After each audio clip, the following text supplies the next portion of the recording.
Hi everyone, this is Crafty Emmy. Today I'm going to be showing you how to make a polymer clay bracelet from scratch. So this is a good tutorial for beginners, people who have never used polymer clay before. Let's get started. Now this tutorial was actually requested by my mom, who just got a polymer clay kit for Christmas. And she's never used polymer clay before. So I'm just laying out here on this table some items that you're going to need to get started, just some basic things. I just want to mention that I did not use the cornstarch in this video or the dotting tool that you see in the middle. For the dotting tool, I actually used toothpicks to make the bead holes, and the cornstarch, you can actually use it to cover your fingers with it if you feel like your fingers are leaving fingerprints on the beads.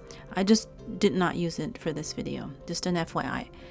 But these are the colors of clays that I'm using and everything else. Okay, so to get started, first of all, you're going to need to wipe your hands with the baby wipes, or just really wash them very thoroughly.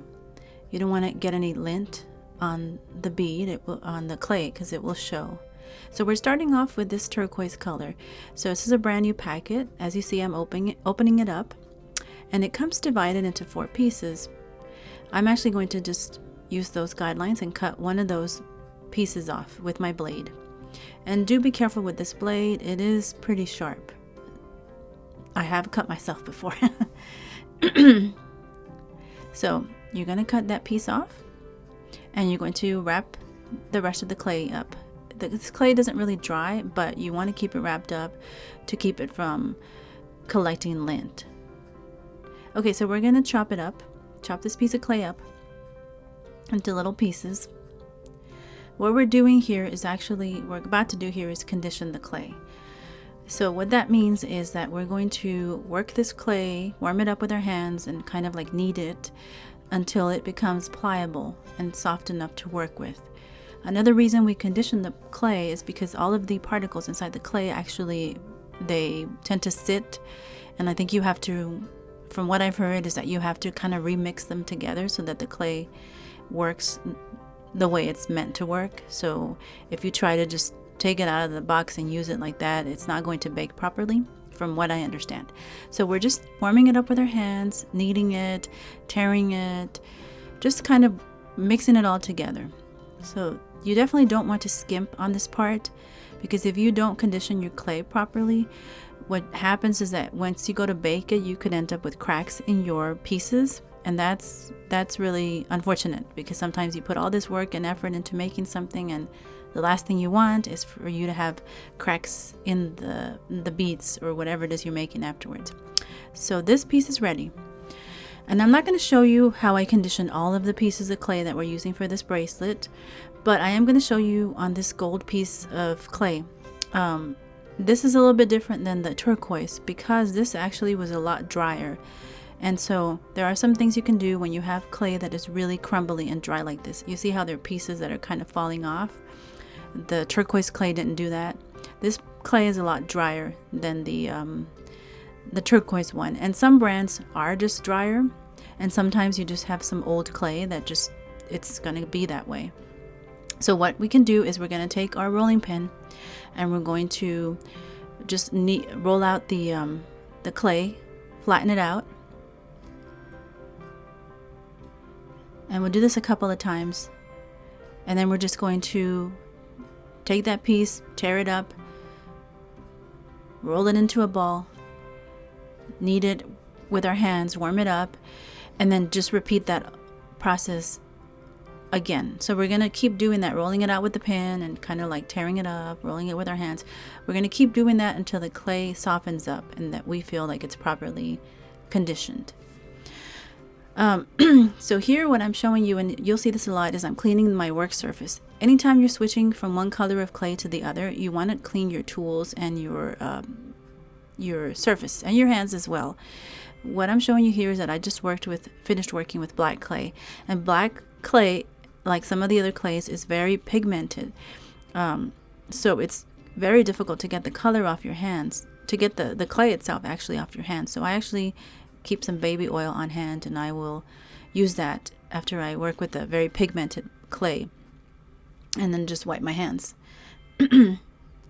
So here are all the colors I'm using, and they've all been conditioned.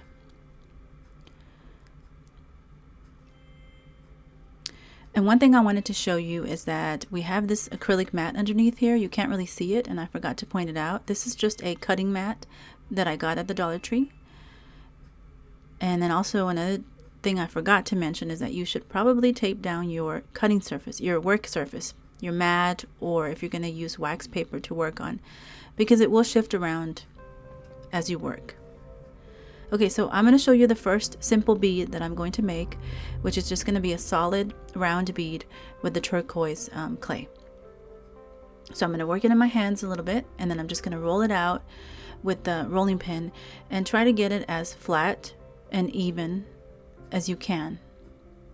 So you don't want like the clay thicker in some parts than others. So you're just going to do the best you can with the rolling pin, flatten that out, and then you're going to take some of these cutting tools, these cutting shapes.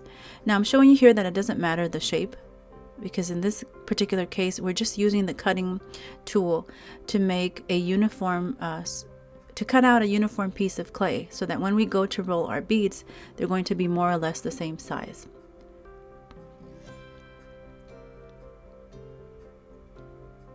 Now this clay, you're going to see it's very soft, and sometimes soft clay like this can actually be very difficult to work with because it's hard to roll it into the shapes that you need. But I'm going to show you a trick to working with clay that's too soft like this in a little bit. But what you're seeing here is I'm just using the palm of my hands, and I'm just rolling the bead with the palm of my hands into a little ball, and that's it. You're going to do that to all the beads. So I'll just show you here, I'm just doing all the turquoise beads that I cut out. So there'll be 4 of them. Next up, what I'm going to show you is I'm going to do something different with the white clay, because I didn't want to just plain white. I kind of wanted to do something different. So this is kind of a nice little like effect you can give to your clay. So what I'm going to do is cut out a little piece, cut it like a slab. This is what you would call this, is like a slab. And I'm actually going to use pepper. That's right, pepper from the kitchen. And I'm going to just, sprinkle it on there to give the clay kind of a nice texture and a nice color, so it'll look kind of like dotted. And then take the rolling pin and just press those pieces in. And I'm using a bigger cutting piece here because I want these beads to be bigger. I'm actually going to add a little bit more pepper to my beads. And then you just roll them. And this is a really neat trick that you could also do with glitter. Same concept, just like the pepper.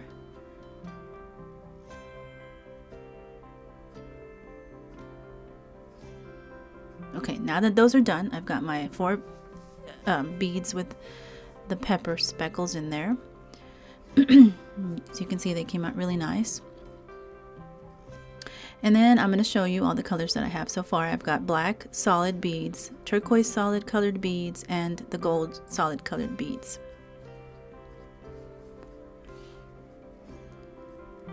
And I actually decided that I want to have some beads that are actually a color combination of all the colors. So the white, the turquoise, the black, and the gold. So I'm going to show you how to make a cane with all of these colors combined. So it's going to look like a marble effect.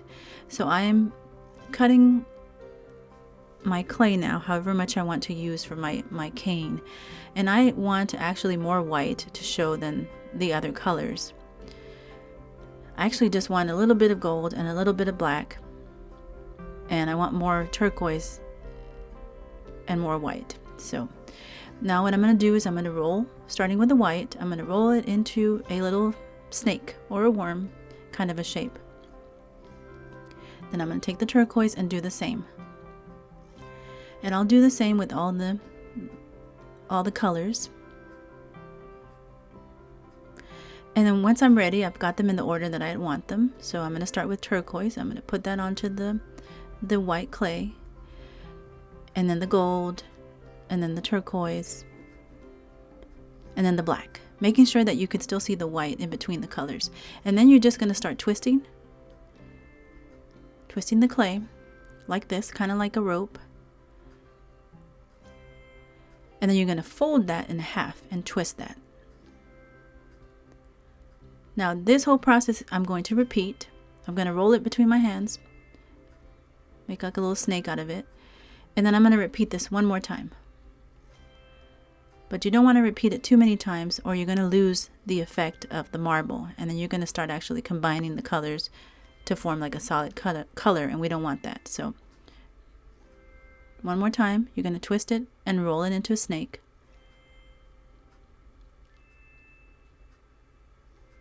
And this is what you would call a cane.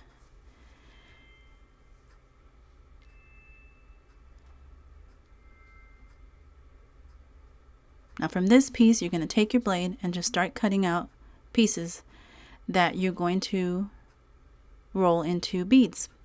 So you can be picky as to what parts of the cane look prettier to you. And I'm actually cutting out different sizes because I want these beads to be some small, some larger. And then I'm just gonna roll them all into little balls, little beads.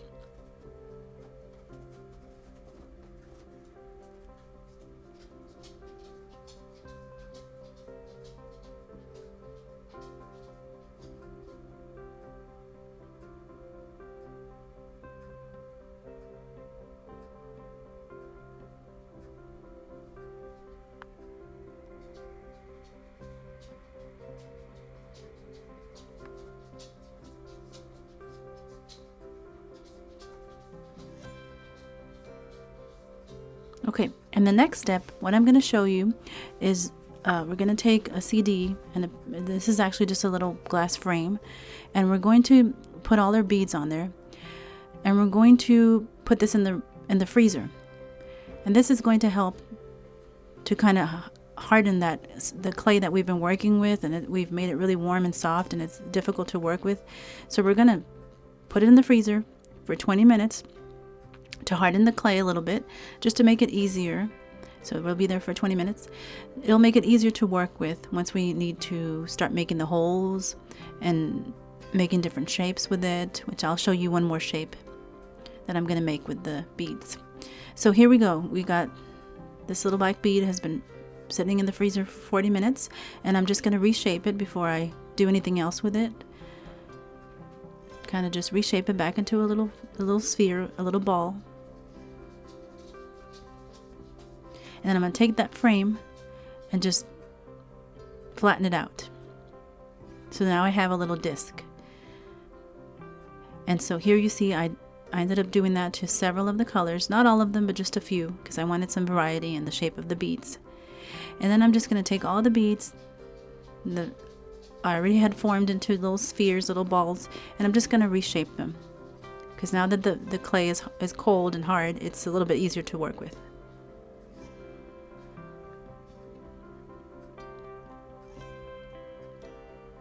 And I'm not making anything, any complicated shapes in this tutorial, because I wanted to keep it as basic as possible, because this is a beginner's tutorial. But you could do all kinds of different shapes with polymer clay for beads.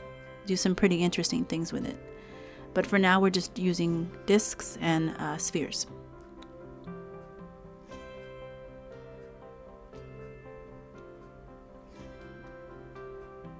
Okay, now that that's ready, the next step is we're getting closer to baking our beads. And so what I'm showing you here is a piece of cardstock that I folded accordion style, kind of like a fan. And what we're going to do with this is going to be our bead rack, so that we could lay our beads in a little, like a skewer. It's actually, we're going to use our toothpicks so that we don't have to lay the bead on the flat surface, so that it doesn't get deformed. I'm going to cut notches in the paper, like little triangles, all along, and that's where we're going to rest the toothpick, which will have the bead in the center, and you'll see that in a minute. But here I'm just cutting a few to show you how it's going to be, how it will work. But you don't want to rest the bead on the paper or on the tray, because it'll possibly distort the shape. But if it doesn't do that, it will probably cause a shiny spot on there, and you don't want that. So So there it is that I cut 2 notches. Now I'm just going to grab a toothpick and show you how you're going to lay it in the center, and it'll just sit there while it bakes. You're going to do that all along this piece of paper. So now I'm going to show you how to make the bead hole. So just with the bead laying on the table, you're going to stick the toothpick through the center. Try to get it as centered as possible, and be gentle with the bead when you handle it here. So where you're holding it between your thumb and forefinger, you're not squishing, you're just holding it very gently. And then you're just actually moving the toothpick, you're twisting the toothpick, not really the bead. You should be twisting the toothpick, not the bead, even though you see me twisting the bead. And just run it up and down the toothpick. And then that's it. You're done with that bit of it. So here's my first tray, my bead rack loaded with all my beads, the first set that's going to go in the oven. This is ready to start baking.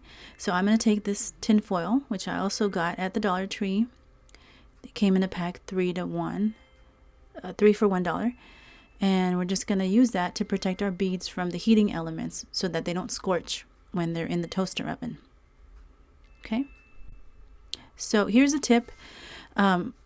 If you take some ceramic tiles and put them at the bottom of your oven, that will help to keep your temperature from spiking, the heating elements from going up and down and spiking and potentially burning your beads. You also can put them on top of your toaster oven. This is a tip that I learned from the Polymer Clay tutor, who has a YouTube channel, and she's an expert on everything to do with polymer clay. I recommend you go down to see her channel. I will post a link in the description. So here we go. These beads are ready to be baked. And we're going to put them in the oven. And one thing I want you to be careful here is that heating element up here, you don't want anything to touch that. You don't want the foil to touch it. You don't want paper to touch it. This is to avoid any kind of like potential fire. So put your bead rack in there. And then we're going to set our temperature to exactly what the package for this particular clay says, which is 275. And I'm going to put this on for 30 minutes. I'll talk a little bit more about baking the beads in a little bit. But here you are, the final result. You've got all your beads out of the oven. They've cooled down and they came out great. White is a color that is it's very easy to burn it. So if your oven temperature is off, your white beads will come out like dingy looking, kind of like brownish, dingy, dirty looking. So then you know something's off with your temperature. But basically here I'm just going to show you a close-up of the beads. And they came out really nice. The pepper ones came out great, and the hole that we made with a toothpick is actually nice and clean, which is what you want. Another thing about using a toaster oven or an oven to bake polymer clay, I would use a dedicated toaster oven to make anything with polymer clay. I wouldn't use the same oven that you're going to cook food that you eat with it.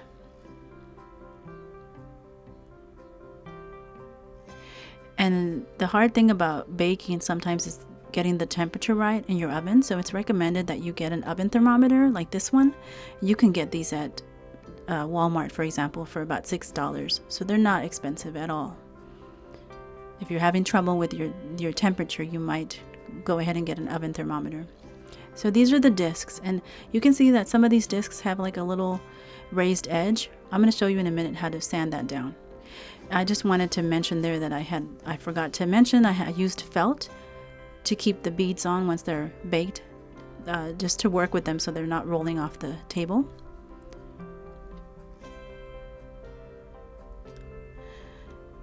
Another tip of what helps to keep your beads from rolling off the table is I use this, this shape of the cardboard tape with masking or duct tape. You can just keep them in there while you're working with them. Okay, so next step is we're ready to varnish the beads. Once they've cooled down, we're going to use some cardstock to protect our table. And these are a few sealants that you can use, triple thick. You can get at any craft store, or polycrylic from MinWax, water-based. It's one that's very commonly used, and it's the one that I'm going to use today. Now, a lot of people there's controversy with Mod Podge. I would not recommend it because, especially with white pieces, it can turn them yellow very quickly. And then also some people claim that over time it will make your beads actually sticky, or whatever you make with the polymer clay that you put Mod Podge on will become sticky. So I would avoid Mod Podge. But so I'm just gonna stir the polycrylic before I use it. Don't shake it because it will cause bubbles. So just give it a good stir. Put one of your beads onto the toothpick that we used earlier to bake them, and we're just going to put a thin coat very thoroughly all over the bead. Alright, so once you've got that thoroughly coated, you're going to set it aside. I just put it on a piece of styrofoam. But this is the bead that has that little raised edge there, and I'm going to show you here how to sand that down. Now all you need is a kind of a high grit sandpaper, so a fine grit is what I mean, and you're just going to sand that down, but you're going to actually put it in the little piece of sandpaper in some water. And we do this so that we don't get the particles flying around in the air. It's less messy, but also that way you're not inhaling all those particles from the polymer clay. And it doesn't take much to do this. You don't need to sand it very much, and it sands down very, very nicely. So that one's ready to be varnished. So I'll go ahead and do it to all of them. And then here you have the final result. All of my beads have been varnished and they're drying for an hour. The next step is stringing the beads. And I use this Stretch Magic. And I actually got a 1mm, but common sizes are 5mm, 7mm, and 8mm. That's the thickness. So I'm using this bead rack, but you don't need to. I just use this to kind of like come up with my design, how I want them to lay on the bracelet. And so I use this like clip to keep the beads from falling off at the end. And I'm just gonna start beading them. The hole that we made with the toothpick is pretty big, so it's very, very easy to bead them.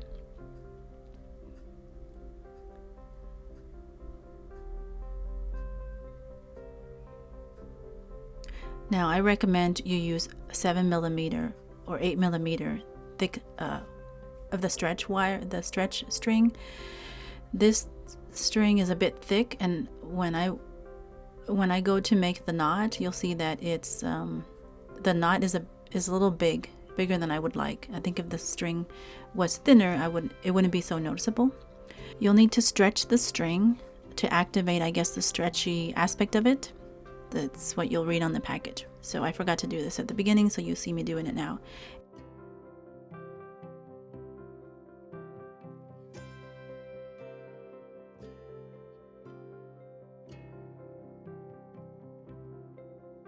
And here I'm just kind of measuring it to make sure I don't need to remove beads or add beads.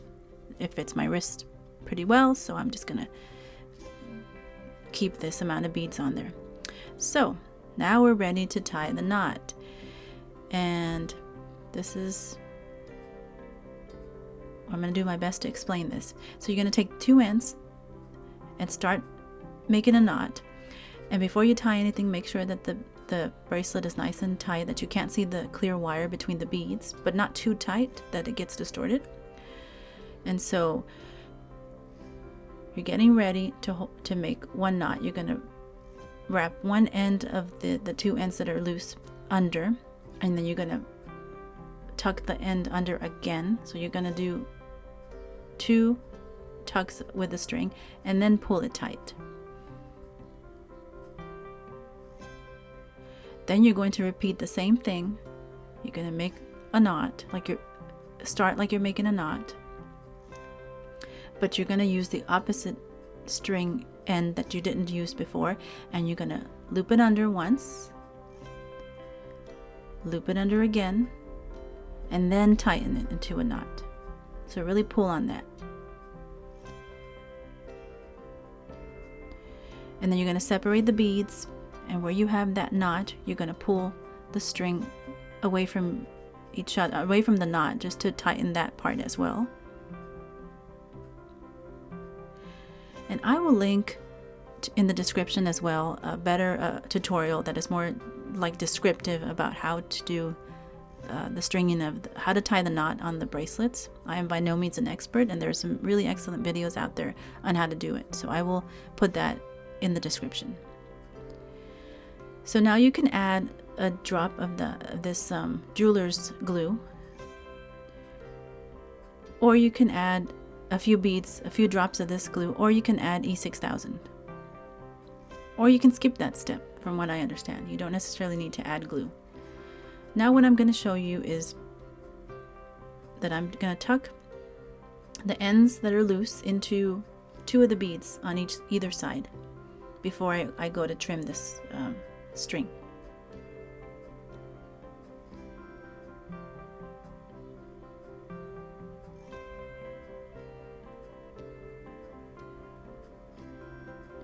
And honestly, I think this is just practice and experience. The more you do this kind of thing, the easier it becomes.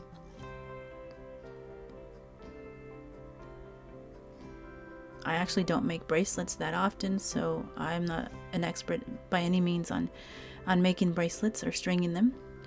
In fact, I think I should have tightened this bracelet a little bit more. But this will work. So now you're going to take your scissors and trim the excess ends of the string, but being careful not to actually cut the bracelet string. So you're just going to trim that. And if you put glue on your knot, you're going to let that rest for 24 hours before you try to put it on or do anything with it. But there you go. I think it came out beautiful. I love the color combinations, and I'm excited to wear it. And that's it. Our bracelet is finished. What do you think? I think it came out great. It's not very heavy at all. It's easy to slip on and off, and it was a lot of fun to make. So let us know if you like this tutorial and if you want to see more like it. And if you're going to go ahead and try to do your own polymer clay bracelet, I'd love to see what you come up with. Anyway, give us a like or subscribe if you enjoyed this tutorial. Thanks for watching.